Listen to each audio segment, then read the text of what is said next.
Right, Mike, let's see how these sound. First of all, take a bit of level on the pepper grinder. Here we go. How's this for level? Yeah, that's fine. Okay, stand by, we'll record a few.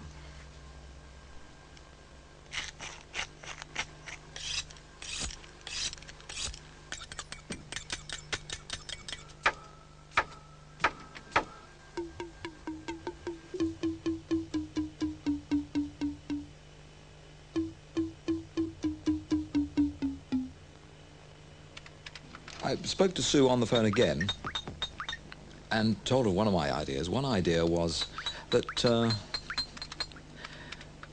when it comes to cookery, there are certain things that you do in the kitchen which make a nice rhythmic sort of noise, like the hammering of a steak or sharpening a knife, stirring, all these sorts of things. And I thought maybe this was an opportunity for recording sounds like that and incorporating them into the music in a sort of recipe, that sort of way.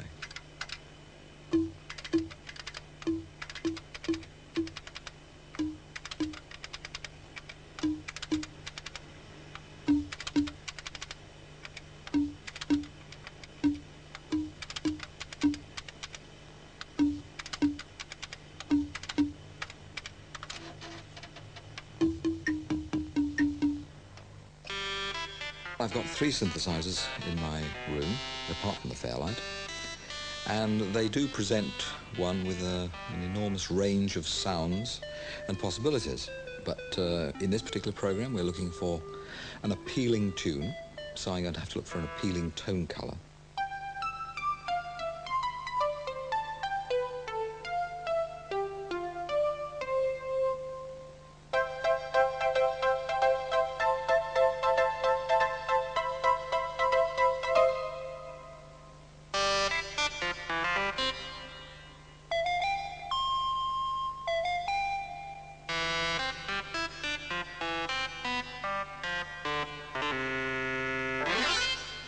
Sometimes a tune will work perfectly well on one sound. You change the sound on the synthesizer, the tune doesn't work so well, the same tune. So it's a question of finding compatibility between tone color and tune.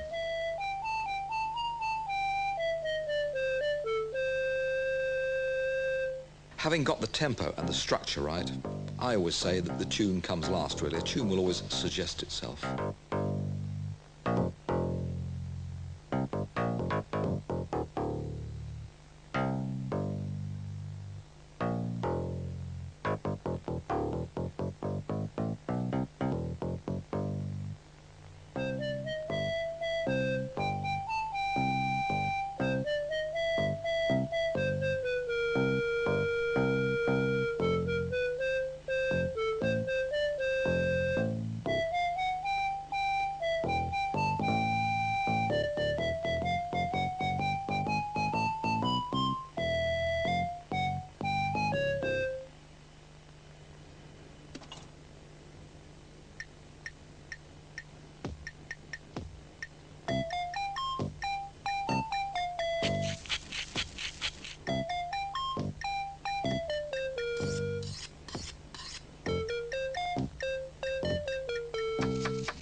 For the last 3 or 4 years, I would say 90% of my composing has been done using a computer system of one kind or another and programming the music into the computer as opposed to recording it onto a tape recorder. This has quite a few advantages. Firstly, any part of any track can be edited.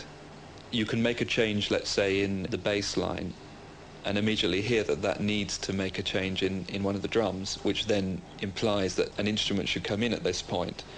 That sort of a process you can't really do if you're working on tape, because everything takes a lot longer to edit and to record and to drop in and drop out.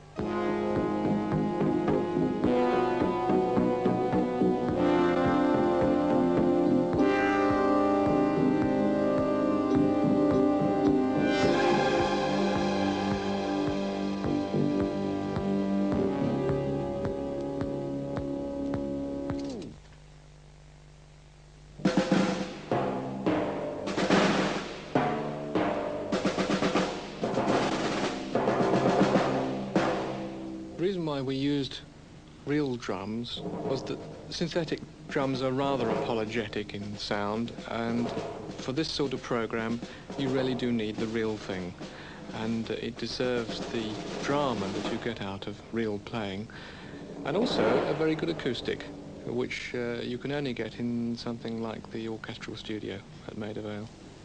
Okay, we're going for a take. Coming up shortly.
Once I got a 16-track tape full of musical ideas, then comes the mixdown stage. Fairly late on in the production, my producer, Sue Lockhead, rang from Manchester and said, we think that it would be a nice idea if you could actually play the tune on a tuba, because we think that it would be the sort of instrument that would reflect his personality. And I had a bit of a heart attack about this, because I'd already carefully structured the tune around a sort of pizzicato and a flute tone color. So I hummed and hawed down the phone a little bit, made one or two suggestions, and I did a couple of versions. One version, which I just played the last few bars on the tuba, and I thought that worked quite well, and that's the one they used.